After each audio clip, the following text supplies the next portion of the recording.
Good morning, Good morning, ma'am. ma'am. Good morning, everyone, and welcome to the HRDO webinar entitled Stay Neutral, Stay Legal, the Election Do's and Don'ts for Public Servants. So, kamusta po ang lahat?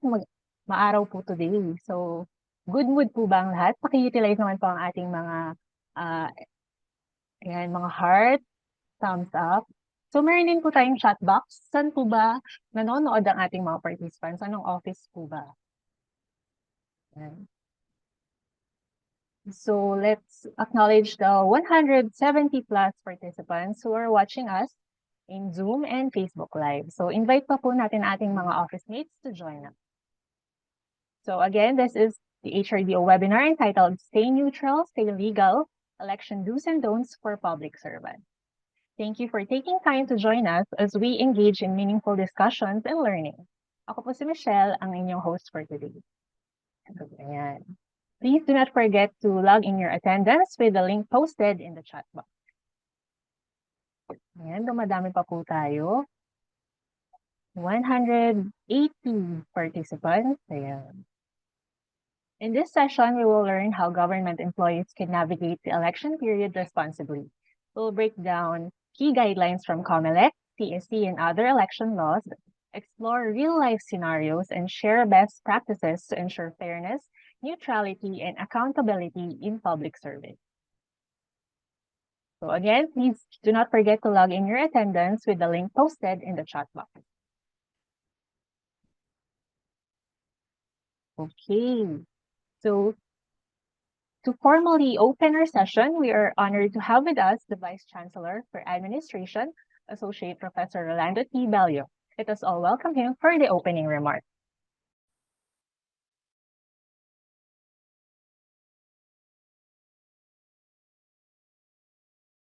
Yeah.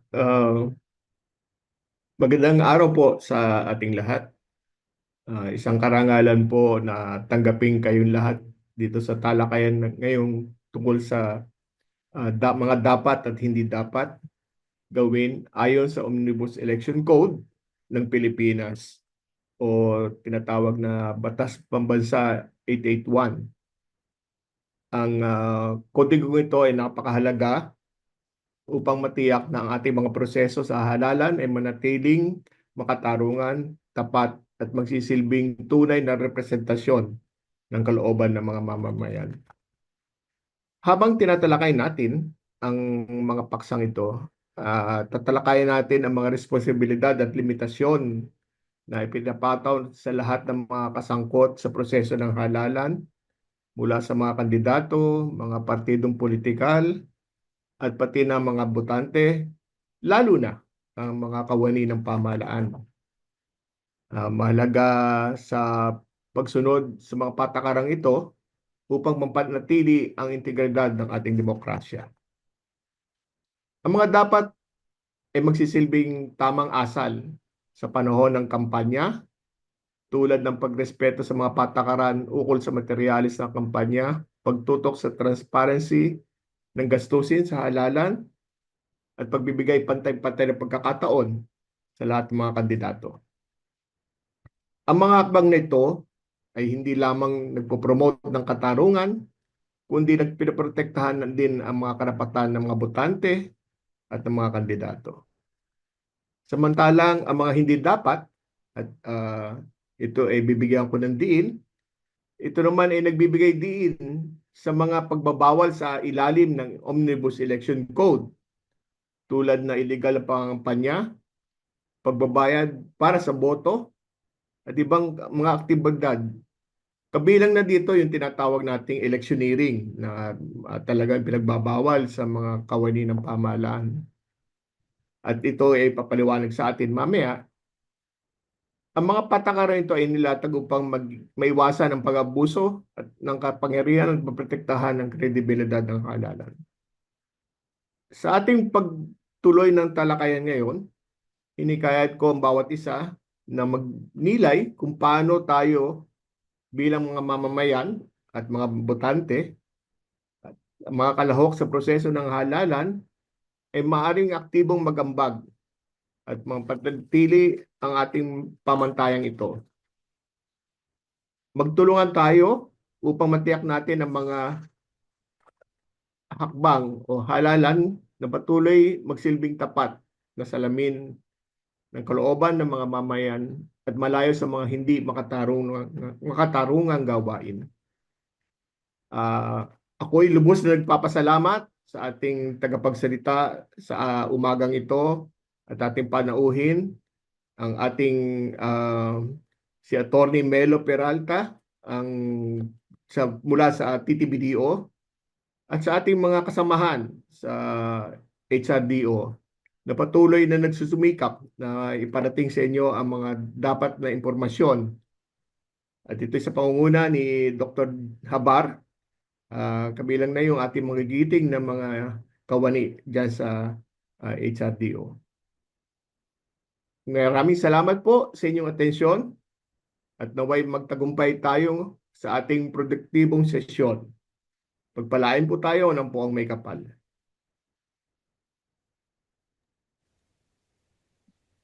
Maraming salamat po, VP Belio.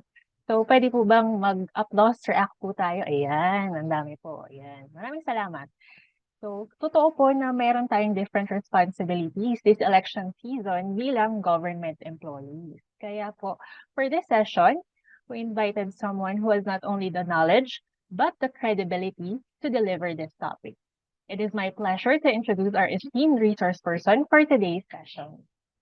A proud alumna of DLSU Dasmariñas and San Beda Alabang School of Law, she is currently the Development Management Officer 3 of TTBDO UPLB and a Senior Managing Partner at Peralta Law Offices. She is a litigator, consultant, and former law instructor. We are excited to learn from her today, so without further ado, let us all welcome the powerful, the beautiful Attorney Melo Jean Triños Peralta. Good morning po, Attorney. Hi, good morning. Thank you for the introduction. Powerful talaga, no? Not naman. Maganda na. All right. So legal framework and prohibited acts. Yeah, let's start. The objective of this webinar, as I was told, was of course to have a clear understanding ng mga responsibilidad natin, ng mga limitasyon, sabi nga ni Fidelio. Also to discuss the legal framework. Kasi syempre, lahat ng obligasyon natin should stem from a law. Okay, the first of which is of course our constitution. Okay, and also to ensure government employees uphold integrity and neutrality in elections. So why is it important? The government employees play a crucial role in ensuring fair and impartial elections.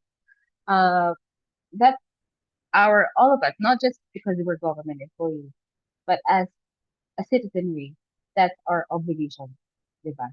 To make sure that we have an impartial and fair election. Violating these laws may result in administrative and criminal penalties. So here's an overview of the election laws affecting the government employees. First, we have the Common Law Resolution number 10747. Okay, it encompasses two sections. It's V, W, and V. Okay, prohibition against release, disbursement, or expenditure of public funds. And another one is the prohibition against construction of public works, delivery of materials for public works, and issuance of treasury warrants and similar activities. The next is a joint circular between the COMELEC and the Civil Service. Okay, it's an advisory on electioneering and partisan political activity. Dito po natin i-discuss yung iba't ibang pinagbabawal at saka yung mga pwede naman natin gawin as government employees. And then we have RA 6713, Code of Conduct and Ethical Standards for Public Officials Employees, as well, of course, our OEC, the Omnibus Election Code. Okay. Yeah. So we first go to we'll just jump in right together. Common Resolution number 10747, or the rules and regulations to enforce the prohibitions under section 261V and W of the Omnibus.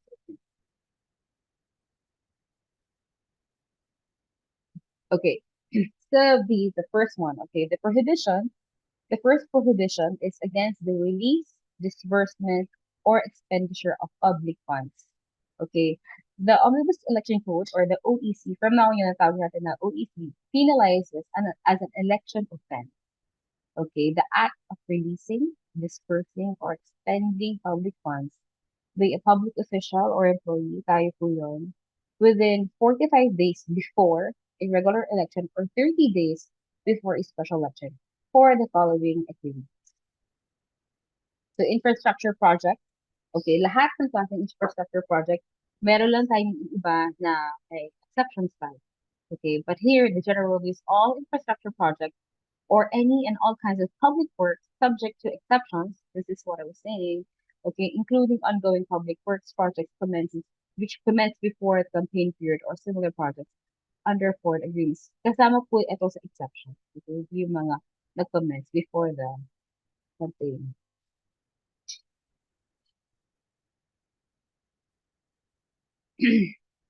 Okay, so this is one of the exceptions. Maintenance. Maintenance of existing and or completed public works projects provided, okay, syempre, magme-maintenance tayo, hindi naman natin pwedeng itigil lahat ng public works just because of the election. We have to maintain our existing infrastructure, provided we have a criteria here that not more than the average number of laborers, okay, during the 6-month period prior to the beginning of the 45-day period before the election. So you have periods here. You have the 6 months. Then you need to check in average laborers, number of laborers. Tapos 45 days before election day. Okay, shall be permitted to work during such time. Okay, that no additional laborer shall be employed for maintenance work within the said period of 45 days. So to make it easier for all of us, I did this. So 6 months before the start of the 45 days, din nyo kukunin yung number of laborers, the average, okay? For example, average na is 60. Tapos during the 45 days, before the election day, you cannot hire 100. A limit mo here is, of course, the average. Another exception, okay, work undertaken by contract through public bidding held or by negotiated contract awarded before the 45-day period. Of course, ito na naman yung mga the public bidding natin na infra. Okay. And the next exception, okay, payment for the usual cost of preparation for mga infra natin, specifications, bill of materials, estimates, and other procedures preparatory to actual construction. It includes, of course, purchase of materials and equipment, and all other incidental expenses.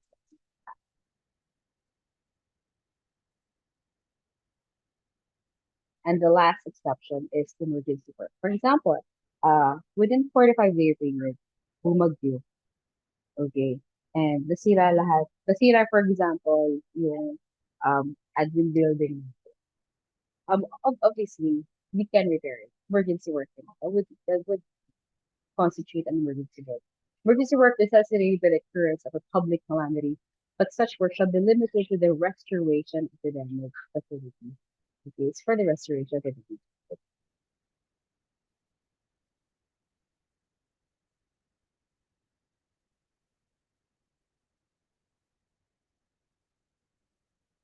So the second prohibited under this section is social development projects undertaken by the DSWD and other agencies performing similar functions, except, of course, salaries of personnel, normal and routine and normal expenses, and such other expenses as may be authorized by the Commonwealth.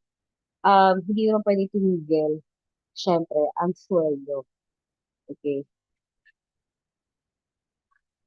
The third one is housing-related projects undertaken by the National Housing Authority, the NHA, and other government agencies performing the similar functions. Okay?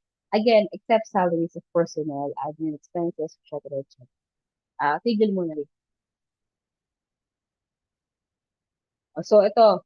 Pero bakit nga ba bawal? You'd ask, bakit naman ito pinagbabawal? Kunwari, andyan naman talaga. So, government funds naman yan. Bakit bawal? Okay, so this is to prevent public officials and employees from utilizing government resources to influence the voters in their choice of candidates for the forthcoming elections. Because you will see, minsan, di ba, Ito yung nagiging lusot ng mga tumatakbo sa atin. Before the 45-day prohibition, okay, they already start their infrastructure projects. Aside from influencing, of course, because they'll see kanino project yan, et cetera, they can also use the funds. So ngayon, maybe it's high time to amend perhaps. But again, it's to prevent the influence of voters. Kasi they'll see kung kanino-kanino yan, kung kanino-kanino projects. Okay? To ensure that public funds and properties are insulated from political parties and activities, and that government work shall not be used for electioneering purposes. This is self-explanatory. Again, that's what I said earlier. Public funds are for the public. It's not for the cost of one person or of a party. It also seeks out, yung mga sinasabi ko dito, these are based on Supreme Court decision. Why these are mandated. It also seeks to prevent incumbent public officials, okay, this is what I was saying also, from enjoying undue advantage of government resources over which they have easy and convenient access to bolster their campaign. Ito, ibabato ko na lang sa inyo itong tanong na to. Is this thing, ano talaga, exercise? Is this, diba? We'll see. But there is, for sure, undue advantage for you already in the and you have access to government resources. And this is the section W, 261W, prohibition against construction of public work, delivery of materials for public work, and issuance of treasury warrants and similar devices. So again, this is what I was saying earlier. During the period of 45 days preceding a regular election, 3 days before its special election, any person who undertakes the construction of any public work, except for, again, the mentioned exemptions already, or issues, uses, or avails of treasury warrants, may be liable for an election. Okay, so now we move on to Comelec Circular number 00116. This is a prohibition on electioneering and partisan political activity in the Philippines. Ensuring a neutral civil service. So this is our constitutional basis. Okay, Article 9, Section 2, Paragraph 4 prohibits civil servants from engaging in electioneering or partisan political activities. What is electioneering? It's um, promoting a person or a candidate to win. Okay, it's simple as that. And then we have Article 16, Section 5, Paragraph 3, mandates that the armed forces shall be insulated from partisan politics. So that's our constitutional basis. Now we have our statutory framework. Ito yung mga batas na statutory framework. We have EO number 292. Okay, no officer or employee shall, okay, including the AFP, engage directly or indirectly in any partisan political activity. Okay, however, nothing in this section shall be understood to prevent any officer or employee from expressing his views on current political problems issues. Again, we have a freedom of speech. Of course, that is not limited. Okay. Or for mentioning the names of candidates for public office whom he supports. You can mention. For example, I support XXX. Okay. But I will not convince some other person to vote for who I support. But that would be electioneering. Okay. Here, provided that the public officers or employees holding political offices may take part in political and electoral activities, but it shall be unlawful for them to solicit contributions from their subordinates or subject them to any of the acts involving subordinates prohibited in the election code. What it says here, yung mga nakaupo daw, oh, pwede sila mag-electioneering because malamang tatakbo sila ulit or yung mga partido nila, so they can. So you'll see later on, sila yung mga hindi kasama mga prohibitions.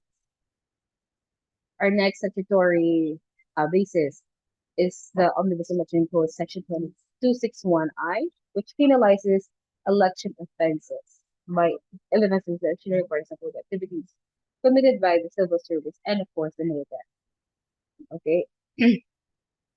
Any officer or employee in the civil service, except those holding, at the point of Manila, except those holding political offices, okay, who directly or indirectly intervenes in any election campaign or engages in partisan political activity, except to vote or to preserve public order. Okay, public order, sorry. Okay, so ngayon, again, here, kita nyo na kung ano yung isa pang pwede nyo gawin during the election period. That is to vote, obviously. Everybody has the right to suffer. And then we have our next one is RA 7160, which is the Local Government Code of 1991, Section 93. Here, it reiterates any official or employee who directly or indirectly, okay, take part in any partisan political activity, okay. He may, however, ito yung ano natin, express his views on current issues or mention the names of certain candidates for public office whom he supports. Elected local officials may take part. Again, this is same with the previous one. If you are an elected official, you can take part in a partisan political activity. Pero syempre, no solicitation from your support. So what is election campaign? I mentioned this. Election campaign or partisan political activity refers to any act designed to promote the election or defeat of a particular candidate or party to public. So here are your covered activities. Forming political groups. Okay. Forming political groups, for example, you form a group or an association to support a candidate or to support a particular political group. Okay. Holding rallies or meetings. Okay. Lalo na po mga sirs or mga ma'ams. Kunwari naka-uniform pa tayo, tapos attend kayo ng rally meetings. That support, ha? That supports the campaign of a candidate, okay, or a party. Bawal po yan. Okay, making speeches or distributing campaign materials, pamphlet, mga pamaypay, kalendaryo. Bawal po yan. Minsan, I think I was told just yesterday, someone came in, not for this, previous election. Someone came in daw, a UPLB employee, tapos, may dala siyang kalendaryo ng isang kandidat. Okay, pinamimigay niya. Bawal po yun. Okay, kung gusto niyo tanggapin yung kalendaryo, gawin niyo, gugupitin yung mukha ng para hindi naman sayang. But still, that's bawal. Hindi po pwede yun. Okay? Because again, in this case already, in the one I told you, you're already soliciting support for this person, for the candidate. If you're giving out material, okay, or campaign material to support this person, or when you're making a speech to support, to solicit vote for the candidate, that's already election year, which is yun po yung bawal. Publishing materials designed to support or oppose a candidate. Again, ito po yung, when you write, for example, you're a writer, you're a part-time writer, for example, in newspaper publication, bawal yun. When you publish a material leaning towards the support of the candidate. Okay, and then ito po, soliciting vote. Sa lahat ng yan, forming political groups, holding rallies, making speeches, publishing materials, if all of that is to solicit votes, bawal na po. Next is being part of political committees. Okay, well, for example, presidente ka pa. Okay, bawal po yun. Political committees, of course, it means that you are supporting a candidate or a party. Okay, receiving political contributions. You have no business in receiving a political contribution if you are a government employee. ito yung pinaka-no talaga. Okay? Lalo na kunwari, i-share mo pa yung yung GCash account nung tapos kunwari direkto sa'yo, that's bawal. Becoming publicly identified with the success or failure of a candidate. Here, I will explain this. I am a lawyer by profession, and someone said, oh, attorney, pwede ka bang to become a legal team of this candidate? Um, if I said yes, una-una bawal. Okay. Here, sa letter H natin, identify kaagad ako sa success or failure ni candidate. Okay, because I immediately in his legal team. Okay, kasi I will for sure check yung mga votes niya. Uh, I have all the remedies ready for this candidate kung ano mang mangyari. So here, becoming publicly identified with the success or failure of a candidate, that's just one of them. Okay, I wear a campaign para Fernando. T-shirts, caps, uh, jacket, okay, bawal po. Kunwari colors, that's fine. Kasi that's just generic. Pero pag may nakalagay ng vote for, yun, bawal na po yun. Okay? Acting as election watchers.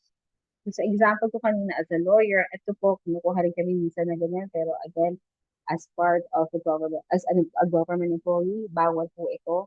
Okay? For the lawyers who are already in the government, bawal yan. Okay? Consistent presence in political rallies. Okay? Doon sa isa, umatay ka lang ng rally. Dito, consistent presence, lagi kang andun. Vivo ka. Okay? Giving personal, financial, or other monetary contributions to support a candidate. Okay? Using government resources for political purposes. Example, nagamit yung sasakyan ng HRDO for the campaign of whoever. Okay? Bawal yun. Bawal nga yun. Gumamit ka ng papel ng gobyerno. That's already corruption. Okay? Using government resources yan ng gobyerno, you cannot use that for your own personal gain, for your kampanya. Okay? Here are the excluded activities. Casting one's vote. Of course, okay, that's our right to suffrage. Expressing views on political issues. Political issues. Hindi issues ng tao. Just political issues, the landscape. Okay, the political landscape of the Philippines. Could voice out your issues. Of course, we have our freedom of expression and of speech. Okay, and not even of association. But still, kapag yan nag-border na in soliciting a vote for a candidate, doon na po tayo bawal. Okay? Mentioning candidates they support, and social media engagement, unless, of course, soliciting support. Meaning, social media engagement, ito po yung nagla-like ka lang, okay, nagla-like ka lang, pero kapag share mo, and then you say, vote for hashtag XXX, I will not mention na lang anyone, hashtag XXX, hindi, yun po, that's already soliciting. But, again, social media, you can like, you can heart, haha, you all those things, that's okay. Kasi, again, it's hard to prove also in court kung ano bang ginagawa mo, ano bang intention mo, message. Napindot ko lang eh. Okay? Ayun, may defense na kayo kaagad. Okay. So, persons prohibited from election. So, all civil servants, uniform personnel of the AFP and the PNP, employees on leave of absence. All civil servants, that includes permanent, temporary, casual. Okay, lahat po yan. Mga JO natin, they're not covered by the civil service law. Okay, but they're also, the civil service said, you are governed by the contract. Okay, and at saka mga COS natin. But they're also still, strongly advised to refrain from electioneering. Because, example, mga JO natin, naka-UP uniform, o naka-UP shirt, mas makikita na sa rally. O, di ba? So, still, so, ay, siguro, pwede yung pinakamagandang, ano dyan, sa kontrata, agad nila, yung mga liability. So, these are the excluded persons: President, Vice President, members of cabinet, elected officials, okay, personal staff of these officials, members of Reserve Corps of the AFP. Ito, kanina, objectives of the prohibition: ensure efficient governance. Okay? Kasi we're the government. Just imagine if there are different political colors when we're performing our functions as government officials. Medyo, ano yun, magulo. Okay? Eliminate the spoil system. What is the spoil system? The spoil system is when you promise a position to someone para iboto itong taong to or para supportahan ng taong to. It does away with merit system. Okay, kasi tayo, merit-based. You are hired because of your qualifications, your merits, not because you support this and this candidate. Okay, so ito po, it eliminates the spoil system. Shield civil servants from politics. If we are civil servants, tayo ay servants ng tao, not a political uh, party or a candidate.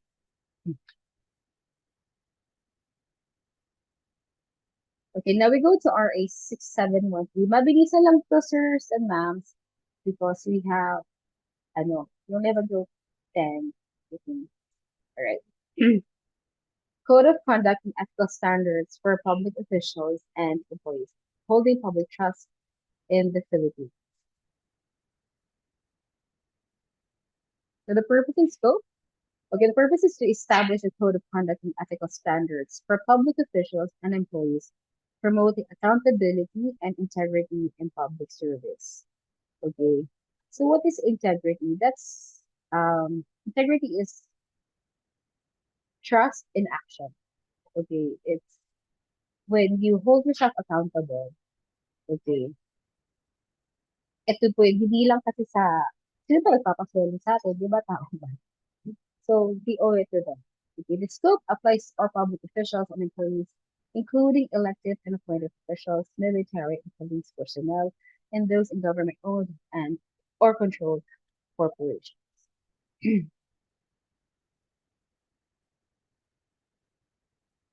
Okay, so key principles: commitment to public interest. We prioritize public over personal interest. Okay, hindi pwedeng uunahin natin yung gusto natin over kung ano makakabuti. For example, sa UPL. Okay, hindi pwedeng, hindi, okay na yan. Pabor naman sa akin to eh. As a researcher, for example, pabor sa akin to, hindi ko na lang gagawin. No. Our priority here is always UPL. Okay, and the public, of course. Professionalism. Perform duties with excellence and integrity. We go away with petty things. Okay. Justness and sincerity, act with fairness and honesty.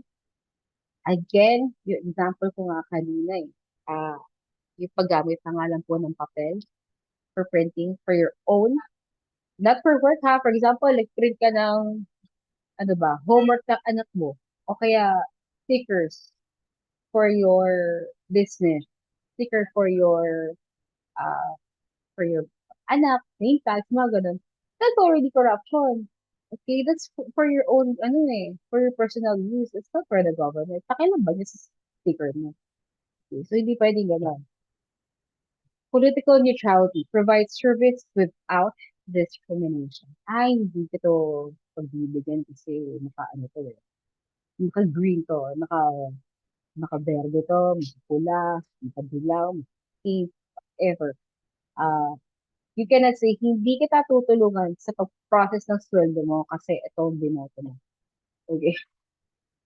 Responsiveness to the public. Ensure prompt and important service. Okay, wherever they may be.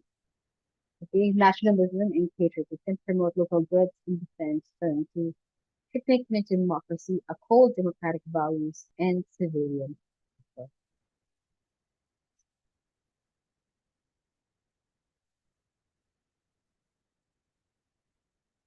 Okay, so here are the prohibited acts and transactions.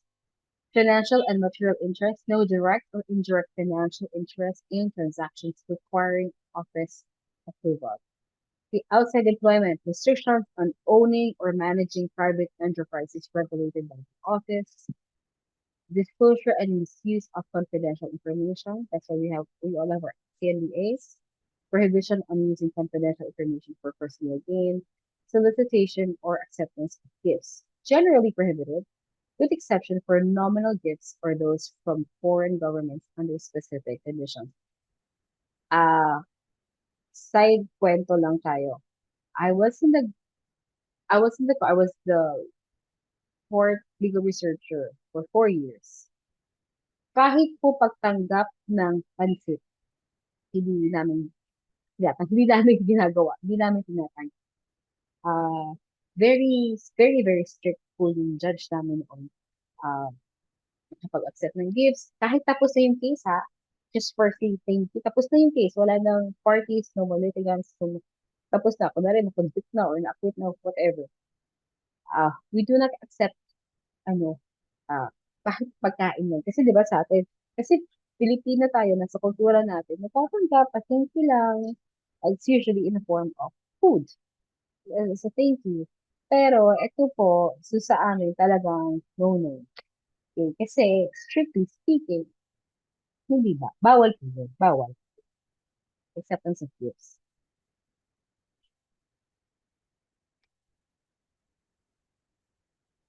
Incentives and awards. A system to motivate public servants to uphold high standards. We have all these in place already. Awards may include bonuses, citations, scholarships, and promotion. The committee and awards for outstanding public officials, employees, or receives this.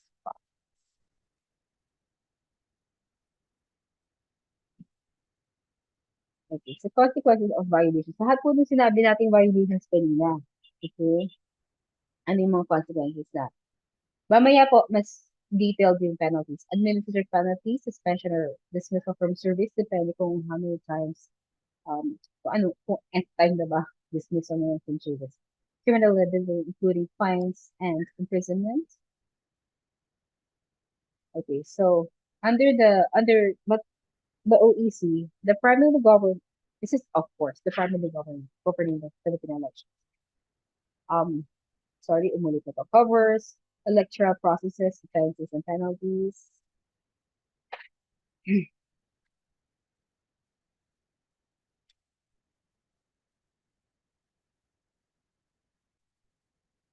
Okay, so to reiterate, prohibited activities and acts of partisan, okay? All government employees, including permanent, contractual, and casual employees. Okay, review lang tayo. Appointed officials of government agencies, appointed, hindi elected. LGUs, GOCCs, and government instrumentalities. These are the prohibited acts for government employees. Endorsing or campaigning for candidates. Giving public support for any candidate or party. Making speeches, issuing statements, or wearing campaign materials. Ito na po yung mga sinabi natin kanina. Encouraging others to vote for a particular candidate. Soliciting votes. Okay, support whoever you're supporting.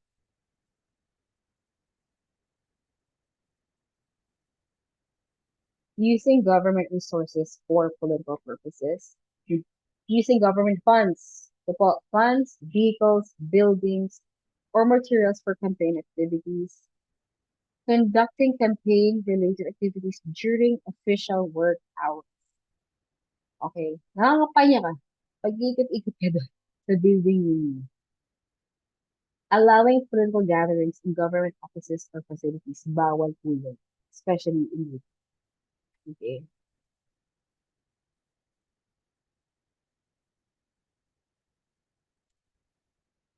Attending rallies, meetings, or caucuses as government employees. Joining political rallies, caucuses, or meetings while in office uniform or during work hours. Participating in campaign meetings even made personal capacity. Here's the thing. Yung kunwari, pag-join nyo ng political rally, sasabihin nyo, ay, attorney, paano yun? Kasi 5:30 na rin naman.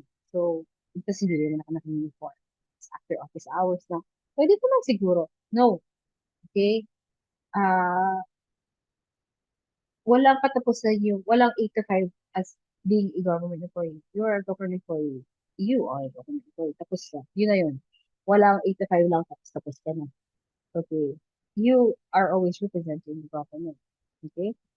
Participating in campaign meetings even in your personal capacity. Okay? Kasi wala namang ano talaga yung pagiging government employee. Representing government offices and partisan political activities, bawal po yun. Okay?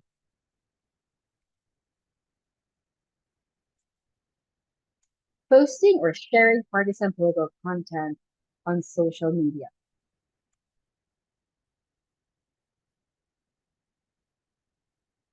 Alright. Posting or sharing campaign materials, slogans, or hashtags. Ito po yung sinabi ko sa kanya kanina. Um, when you share, okay, tapos vote for candidate number, ganyan, bawal po yun. Okay, that's already soliciting. Again, keyword here is you solicit. Okay, a vote for someone or you discourage people, okay, from voting a candidate. That's already election.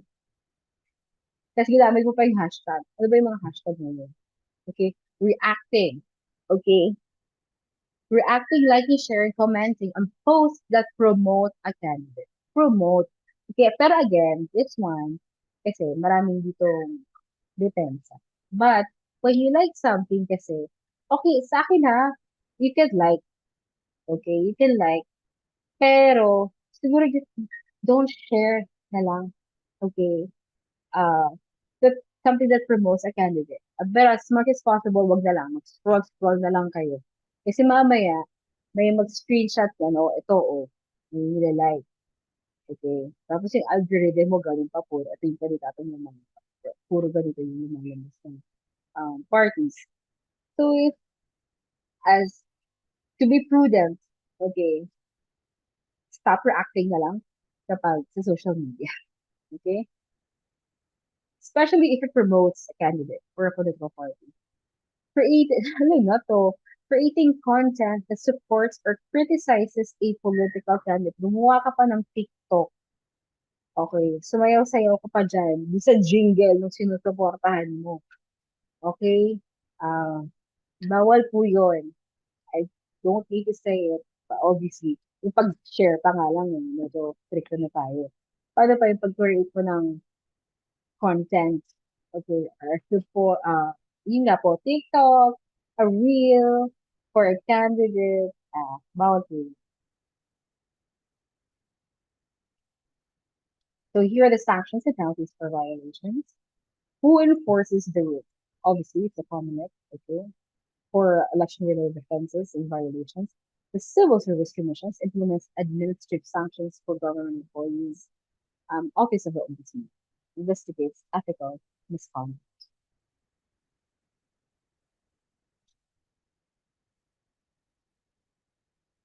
So here are your administrative penalties. For the first offense, suspension from government service. That's 1 month to 6 months. Okay? It would depend on the severity of what you did. Second offense, dismissal from service with forfeiture of benefits. Sayang naman. Okay, sayang naman na ating mga benefits. Hindi na makukuha. Kailangan isang matatagal na dyan. Other consequences, disqualification for government employment and loss of retirement. Okay, so, ayun.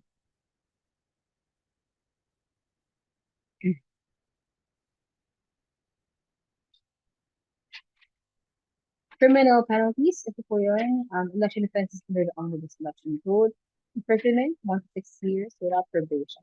Okay, disqualification from voting and holding public office, fines and legal and other legal consequences.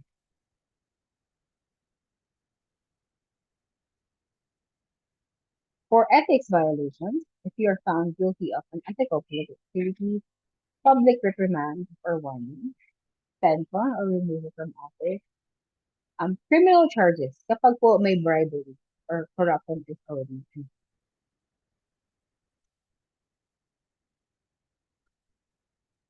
So, who reports the violation? Saan? Comelec. Okay? For, kapag ano naman sa CSC for admin complaint. Okay, Office of Ombudsman for ethical violation. And how to file a complaint. You go to your lawyer. Submit a formal complaint with supporting evidence. Ano yung mga supporting evidence? Kunwari nakita niyo yung tao, yung sa opisina niyo, kasama dun sa caravan. Nandun pa sa taas ng, kinadresahan yesterday. Kita daw niya na sa taas ng, yung sasakyan. Kumakaway-kaway pa dun sa, during the, ano matawag sa ganun? During the campaign of the candidate. Nandun pa siya sa taas ng sasakyan, kumakaway, binabato, paghahagis sa mga t-shirt, pinibigay, picturean mo. Okay? Maganda sana close up, tapos naka-zoom out, kita lahat. Okay? That's evidence. Okay? Screenshot, testimonies, ibig sabihin testimonies, yung mga affidavit. Okay, affidavits na mga nakakita pang iba. Magtawag ka, halika nga dito, tingnan mo yun. Then you execute an affidavit saying kung ano siya nakita, kailan, ano ginagawa. Okay, tapos, again, what are the other supporting evidence? Evidence na siya ay public or unemployed. What ID? Okay, you go to your HR, patingin nga ng ano nito, kung siya employed natin. Okay, so those are your complaints. Kasi of course, you have to establish that this person is a government employee. Tapos, ano yung violations niya? Ano yung mga ginawa niya? Yung mga ginawa niya, again, that would be supported by evidence, photos, yun po. Screenshot, kunwari, may ginawa siyang, nag-share siya, tapos nakalagay pa lang hashtag, BB. Okay, hashtag whoever. Okay, vote for, ganito, XXX. I-screenshot ninyo. Then you can report it. Report violations to government hotlines or official portal. Ito po, actually, you can go directly sa mga offices to report. Okay, so this one, nakita ko po, sa last part na tayo ng first slide natin. So, do's and don'ts of government employees during election period. Okay, mga dapat at hindi dapat gawin ng mga kawani ng gobyerno sa panahon ng eleksyon. Okay, this is from CSC Region 5. Maaari ba akong bumoto sa election? Of course! Oo, lahat ng mga kawani ng gobyerno ay may karapatang bumoto at makilahok sa eleksyon. Gayunpaman, ipinagbabawal ang paglahok sa partisan political activities o electioneering. Tinitiyak nito na ang mga kawani ng gobyerno ay nananatiling neutral at pinapangalagaan ang integridad ng serbisyo sibil. You will probably wonder, wait lang, we have kasi our freedom of expression, association, why will that give way? Why will that give way to no partisan political activities? Why? Because the Supreme Court has ruled in one of the cases I read that you have to maintain the integrity of the election. Okay. Hindi lahat ng karapan natin ay limitless. Lahat yan may limitasyon. Isa sa mga limitasyon ay ito. Okay? Integrity. Okay? To make sure na ang elections natin is close with integrity.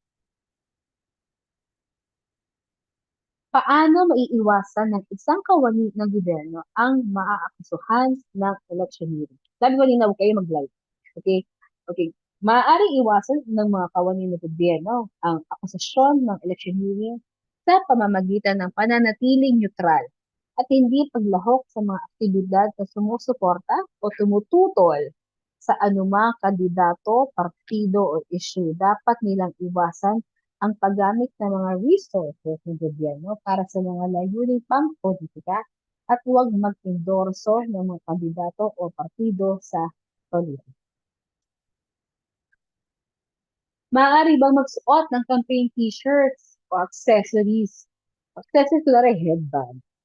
Ang mga empleyado habang nasa oras ng trabaho, of course na, okay, we discussed this earlier, wearing clothing or accessories that display campaign slogans, names, picture, or images, okay, of candidates is strictly prohibited for government employees as this may constitute partisan political activity. Sakop ba ng mga patakaran sa electioneering at partisan political activities ang mga contractual employees or job order? Ito po yung kanina, no? Contractual employees or job order workers in government are not subject to the same election rules. Okay? However, okay, gayunpaman, inaasahan pa rin silang maging neutral habang ginagampanan ang kanilang tungkulin. Kasi nga po, yung mga JO, mga COS po natin, they're still inside UTIB. Especially, makikita as taga-UP yun na, bakit ganun. So again, you have to be as neutral as possible. Okay?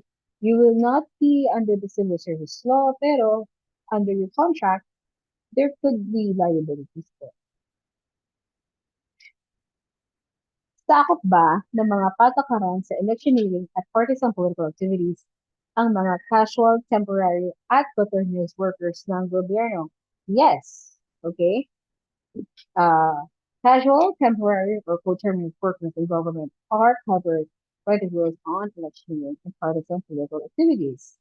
According to the guidelines of the Commission on Elections and the Civil Service Law, all government employees, including casual, temporary, and coterminous workers, are expected to refrain from any activities that may be considered electioneering or partisan political activities. When in doubt, consider it as electioneering. Pag hindi kayo sure, huwag nyo talang gawin. Okay? Ano ang mangyayari kung ang isang kawani ng gobyerno ay napatunayan na nagkasala ng electioneering or partisan political activity? Nakita na natin kanina yung mga charges, saka yung mga sanctions, okay? Ang mga kawani ng gobyerno na napatunayan na nagkasala o lumabag ng mga alintuntunin patungkol sa electioneering or partisan political activity ay maaaring kaharapin ang mga administrative sanctions tulad ng suspension, pagkakatanggal sa serbisyo, o diskwalifikasyon na humawak ng pampublikong posisyon. Maaari ring masampahan ng mga kasong kriminal sa salang paglabag sa batas patungkol sa halang. Can an employee immediately lose their job due to electioneering? Pwede ba yun? Basta ka lang tatanggalin? Hindi, because we have this thing called due process. Okay? You can answer any complaint filed by what? Counterclaims. Okay? Or counter affidavits, your answers. Bakit? Dito naman nilike yan. Hindi akin yung account na yan. Napindot lang. Wala naman yung hashtag na ginawa eh. It's not going to show support. Like lang. A government employee who may be subject of complaint for electioneering will not be immediately dismissed from service. Due process is observed in the conduct of investigation, and this includes notice and hearing to give the employee an opportunity to explain his or her side, an opportunity to explain. Kapag kayo po ay pinatawag, hindi kayo dumalo, hindi kayo umattend ng investigation committee or hearing, can you say, hindi ako nabigyan ng walang due process kasi hindi ako umattend. I was not able to air my side, the story. Was this already a violation of the due process? Wala po. Okay, because you were already given the opportunity to be heard. You were invited already for the committee to attend the committee hearing for the investigation. If you fail to come for unjustifiable cause, okay, despite due notice, you already waived your right to be heard. Kasi nga, again, pero walang there is due process. Okay, due process is the opportunity to be heard. Okay, opportunity. Now, it's for you to take that opportunity. If hindi na yung kasalanan ng hearing committee. Okay? Will a government employee lose benefits if found guilty of electioneering? Yes. Okay, government employees found guilty of partisan political activity may lose certain privileges such as promotions, awards, or eligibility or other benefits. They may also forfeit retirement benefits or longevity pay. Pwede po ito itanong sa HR. Alam na alam nila. Mhm. Are there penalties for government employees who actively engage in electioneering on social media? Yes. Ito yung sinasabi natin kanina. Government employees are prohibited from endorsing candidates or participating in election-related discussions that promote a specific political party or candidate on social media. Such actions are considered electioneering, okay, and may result again in invisible sanctions, including this. Ano ang dapat kong gawin kung saksi ako sa isang kawanin ng gobyerno na nagsasagawa ng partisan political activities? Well, pwede mo siyang i-report. Nasa sa'yo na yan. Okay, you should report immediately to the appropriate authorities such as the Civil Service Commission or the Employees Agency. Provide all necessary details and evidence to support your report. Kailangan, ito yung pinaka-importante mga ma'ams and sir. Um, provide evidence. Hindi pwede po nakalanon tapos chismis lang. Okay. So, um, dapat may ebidensya lahat ng sasabihin. Okay? Hindi kayo papaniwala, o nakita mo, tapos, kasi ebidensya mo nakita mo. Okay? So, hindi pwedeng chismis lang. Anyway, so this, I think, my last slide. Okay? If you have any questions, you can push it here. Ma'am Michelle? Ayun. Thank you po, ma'am. So, Thank I you. think deserve po ni ma'am ang 10-minute 10-minute health break break para po para po. ma-rest din ang kanyang voice. Hello po. Hello po. So, I hope I we were able to take a breather and recharge. So, let me call on Attorney Peralta for the second half of her presentation. Alright, so practice practices. This is very short. Okay. Kaya po niya until 10:30. Tama po ba, Ms. Na? Ensuring political neutrality in the work. So, kanina, we discussed already the do's and don'ts during the election period. Here, we have to ensure, okay, political neutrality. This one, it calls for actively being conscious about being neutral. Okay, not just refrain, but you have to be obviously unbiased and very conscious about being neutral in the workplace. Otherwise, pwede tayong may makaalitan, may makaaway, and then after that, yun, magkakasuhan na kayo. Okay? Pwede kayong ma-adjust expectations. Okay? Follow the Civil Service Code of Conduct. Uphold fairness, impartiality, and transparency in all actions and decisions. Okay? So here, no political endorsements using company resources. We discussed this earlier. Okay. Neutral dress code. Okay. Again, if it's just the color, okay lang. It's colors are general. I shouldn't mean anything.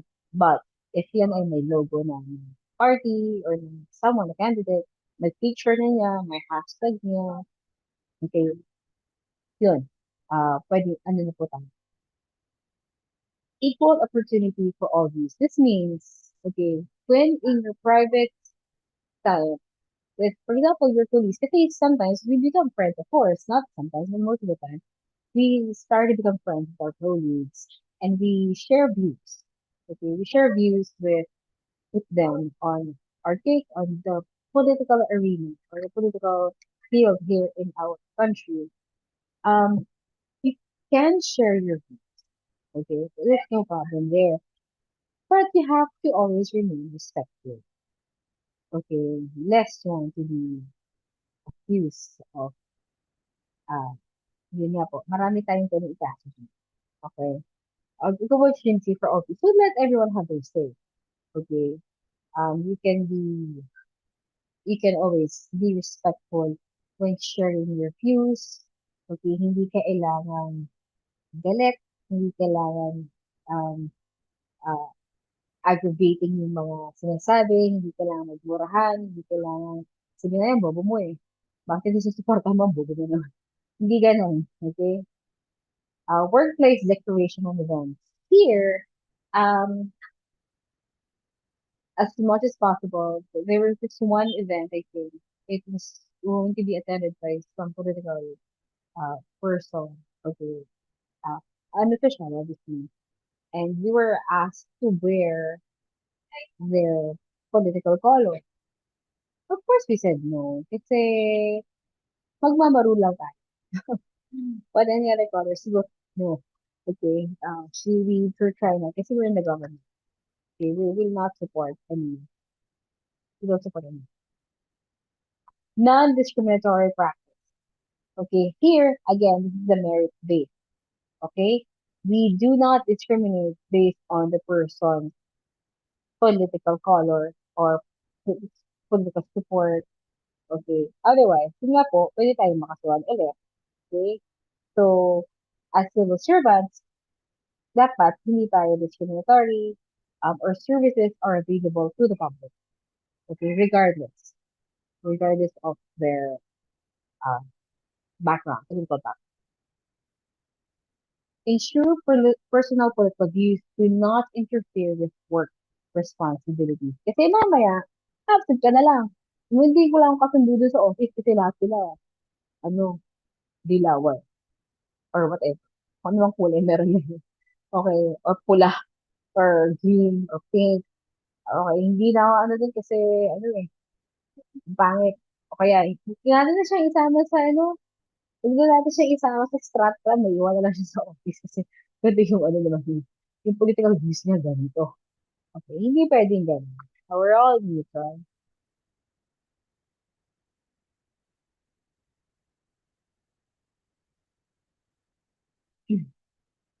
Avoid political discussions at work. Again, I said earlier, you can discuss, for sure. Pero if it's bordering na nagtatalo na kayo lagi, uh, nagtatampuhan na. Kasi may ganun eh. There are some who are very, very passionate about their stand on certain issues or certain political debates or discussions. Okay, that's fine. I respect that. Okay, pero if it's already interfering with your work relations, not just work, kasi it's very important na, yes, you do show up for work, pero kapag yung work environment mo, very toxic already, it's not really good for you. You're unable to work properly because of, yun nga po, strange na yung mga, ano nyo, strained na yung mga relationship niyo with each other because of your views, because of the heated discussions every day, nagmurahan na, okay, hindi you just avoid it na. Huwag na lang pag-usapan kung gano'n. Okay, again, our, uh, our, uh, ano dito is UPLB. Okay, ang priority natin dito is UPLB, not ourselves. Okay, so again, refrain from engaging in political debates or discussions in the office kung hindi nyo kaya na magtimpe o hindi. Kung pikon kayo, wag na lang. Okay?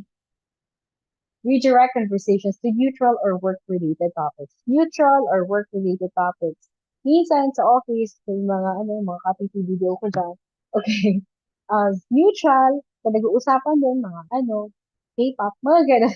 Okay, work-related. Yun nga, kung sa work pag-uusapan nyo, but sometimes, of course, you have to take a break. Hindi lang puro work yung pag-uusapan nyo. So, yun po. Pag-uusapan, kunwari, kailan yung kasal, ni Ate Joy, ganun po. So, yung redirect it na lang sa ganun. Hindi na yung tungkol sa politics. Kasi mamaya nga po, magkapikunan. Alright? Reject political solicitations. Do not contribute to or collect funds for any political campaign. No, no. Okay, kahit hindi nyo, ay, hindi, napag-utusan lang ako. Hindi ganun. Okay? Again, your intentions doesn't matter kapag nakita na kami ginagawa talaga. Okay, sinabi sa'yo, hindi ko alam na pang campaign pala to. Okay, hindi ganun. So, kunwari sabi mo, hindi ko alam. My intention was only to solicit, for example, for uh, the kidney operation, something. Tapos malalaman namin for the ano pala, campaign of a person, of a candidate, or of a political party. Na your intentions would not matter considering, kunwari evidence, there's concrete evidence. Na it's really for the campaign. or to the support of someone. Okay, so yeah po, that is concrete evidence. Solicitation. It is just fun money. Okay? Avoid attending partisan meetings or rallies during work hours. Kahit hindi work hours. Okay? Kahit after. If you are a government official and employee through and through, umaga hanggang gabi kahit matulog ka, you're still a government employee. Okay? So, do not attend kasi mapicturean ka lang dyan kahit hindi ka naka-uniform, okay? You can be held liable. Alright?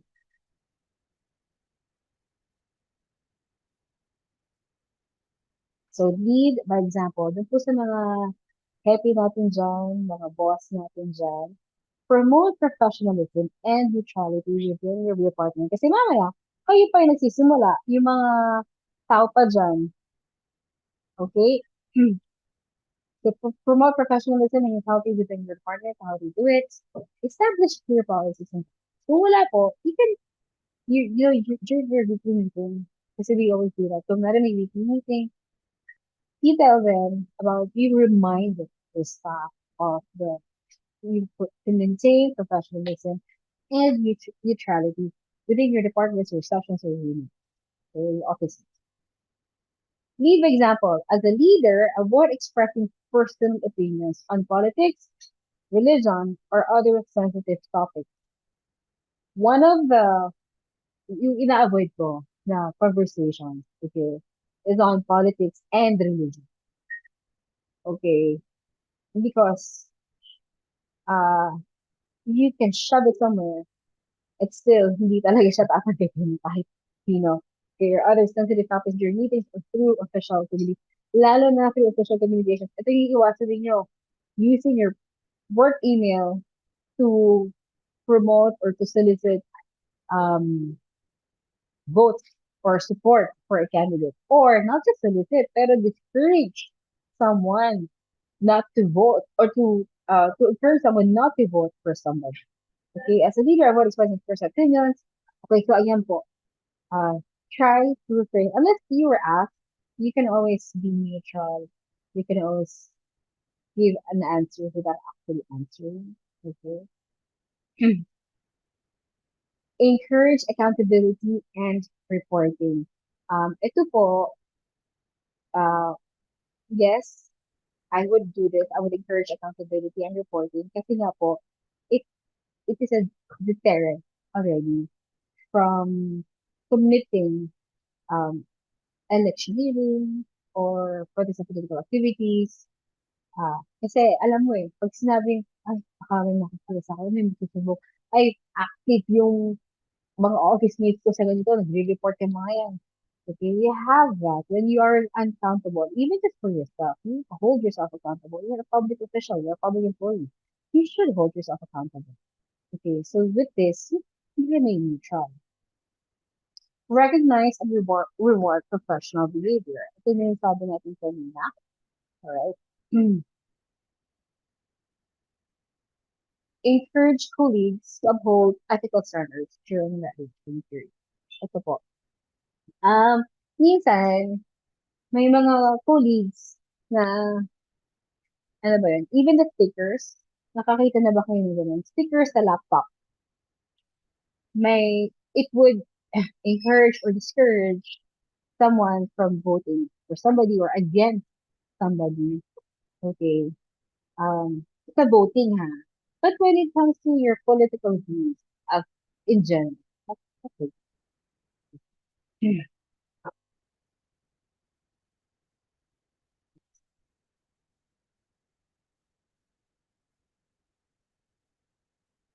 All right, Mitch, this is my last slide for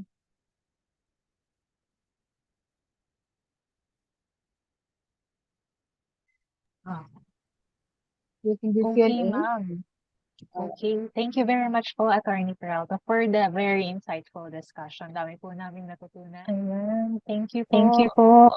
Mama Bell. Mama Bell and Nakakatawa po si Attorney, kasi Hindi lang po siya nagka-clarify ng mga gray areas, nagbibigay rin siya ng free legal advice. Pag kinasuhan kayo, sinasabi niya po anong kailangan niyong gawin. So, kung may mga hindi po kami nasagot na tanong, pwede niyo pong i-email sa HRDO email and tatry po namin i-relay po kay attorney. So, in the interest of time, we would like to present a certificate of appreciation to our speaker. So, for sharing her knowledge and expertise with us today. So, let me read po the citation. Certificate of Appreciation is awarded to Attorney Melo Jean P. Trinas Peralta in grateful appreciation and acknowledgement of her expertise as resource person during the webinar entitled Stay Neutral, Stay Legal, Election Do's and Don'ts for Public Servants, held on 11 March 2025 at UPLB, given this 11th day of March 2025. So signed by Orlando T. Valio, Vice Chancellor for Administration and Director of HRDO, Roderick C. Havar. So ayan, palakpakan po natin si Attorney. Thank you so much po. Ang dami po Thank namin you. natutunan. Naliwanagan po ang mga gray areas and lalo pong umigting yung pagiging neutral namin because we are serving the people. Ayan. Looking forward po for future partnerships po, Attorney Peralta. Yes po. Thank you. Thank you so much. Thank you po. So with that, for those who wish po to stay updated with our future activities and discussions, ini-invite po namin kayo to join our official Facebook group. So group po ito, so UPLB HRDO Official. Yan po. You may also visit our official website, hrdo.uplb.edu.ph, and subscribe to our YouTube channel. Yung mga webinars po namin, like this one, will be uploaded po sa YouTube and can be accessed in our website kung gusto nyo pong balikan or i-re-echo po sa ating mga kasama sa opisinang hindi nakanood. So, nandun din po yung mga past webinars po natin like yung SSS and Pag-ibig. So, for concerns, you may contact our office through our email address and the mobile landline flashed on your screen. So, please be reminded po to answer our webinar feedback form with the link posted on the chat box. Okay, so let us formally end po our webinar with a closing message by the HRDO Director, SOC Prof. Roderick C. Havar. Thank you, Michelle. Magandang tanghali po sa lahat, no? Una, maraming salamat sa mga employees ng UPLB na nakasama natin ngayong umaga sa webinar ukol sa mga patakarang panghalalan para sa mga kawani ng pamahalaan. Salamat din po sa Position, Classification and Staff Development or PCSD section, no, sa pangunguna ni Miss Mabel Himera, no, sa pag-organisa sa webinar na to. Tulad ng parati kong sinasabi, ang PCSD ng inyong HRDO ay aktibo sa implementasyon ng learning and development programs dito sa UPLB. Salamat din po kay Vice Chancellor Rolando Bello sa kanyang presensya, no, sa webinar. Si BC Bello po ay parating supportive, no, sa lahat ng inisyatiba ng HRDO para sa university. Higit sa lahat, maraming salamat kay Attorney Melo Jean Peralta, no, ang ating resource person, no, resource speaker ngayong umaga. Naway natuto tayo at nalinawan sa ilang gray areas tungkol sa kung paano ba tayo, no, mga kawani ng pamahalaan, dapat magsalita at umakto sa panahon ng kampanya hanggang sa eleksyon. Tayo pong mga Pilipino, lalo na sa panahon ng social media, ay kilalang aktibo sa mga usaping panlipunan, no, o social issues. Bukod sa mga debate, halimbawa, sino ba dapat ang nanalo sa Miss Universe o anong beauty pageant yan, no, sa mga debate, sino ba talaga ang greatest of all time o GOAT, no, ng basketball, si Michael Jordan ba o si LeBron James, no, hanggang sa mga pagtatalo tungkol sa mga iniidolong lab team sa showbiz, parati tayong actively engaged, no, online or offline. Kasama sa mga topics na aktibo tayo ay ang eleksyon, national o local man, no? Sabi ni Professor Walt Whitman, matakot tayo kapag nawalan na ng interes ang taong bayan hinggil sa politika. At ako po ay sang-ayon sa kanya. tayo bilang mga responsableng mamamayan ng ating bansa ay dapat talagang nakikibahagi sa anumang diskursong politikal. No, tulad ng eleksyon dahil sa mga gawaing elektoral na to nakasalalay ang kinabukasan natin. Kaya nga hinihikayat tayo na maging aktibo para magkaroon ang bansa at ating mga lokalidad ng mga tamang taong mamumuno sa atin. Lahat naman tayo sa palagay ko ay good governance ang nais, no, ang pangarap para sa Pilipinas. Yun nga lamang po dapat gawin natin ang anumang aksyong politikal ngayong eleksyon sa wastong paraan. Kaya nga nag-inisyatibo po ang inyong HRDO na magkaroon ng ganitong webinar para magabayan or mag-guide para mapaalalahanan, ma-remind ang lahat tungkol sa mga polisiya no, para sa kawani ng pamahalaan sa panahon ng eleksyon. Mamaya po kakausapin ko ang aming online committee chair na by the way ang ating magandang host para gawing mas inclusive pa no, yung inisyatiba na to. 3 weeks ago ay naglunsad po kami ng mga karaniwang mga tanong or KMT-like PubMats no, sa HRDO page namin tungkol sa ilang provision ng Memorandum Circular ng CSC kaugnay sa eleksyon. Ang mga PubMats na to gayunpaman ay nasa wikang Ingles. Tingin ko ay dapat ding gumawa nito ng bersyon no, sa wikang Filipino. Sa gayon, higit itong maunawaan ng ating mga kapatid na blue-collar workers no, sa university. Naniniwala ko na dapat hindi sila naiiwan sa mga ganitong programa at dapat ay kasama sila sa pagkatuto at impormasyon. Muli maraming salamat po sa inyong pagdalo at sama-sama po tayong humakbang tungo sa pangarap nating good governance para sa Pilipinas. Magandang umaga po. Thank you po, Doc J. Ayan, tama po si Doc J. Maraming salamat po sa mga nag-share po ng aming PubMat on the do's and don'ts for election period for the government employees. So, sige po, ita-translate po natin yan into Filipino para po mas malaki po yung reach niya. So, that concludes po our webinar for today. Thank you once again po sa ating resource speaker, Attorney Peralta. And thank you sa lahat po ng nag-participate at nag-engage sa ating webinar. So we look forward po to seeing you in our future events. So remember, stay neutral, stay legal, and vote wisely. Maraming salamat po. Have a great day ahead.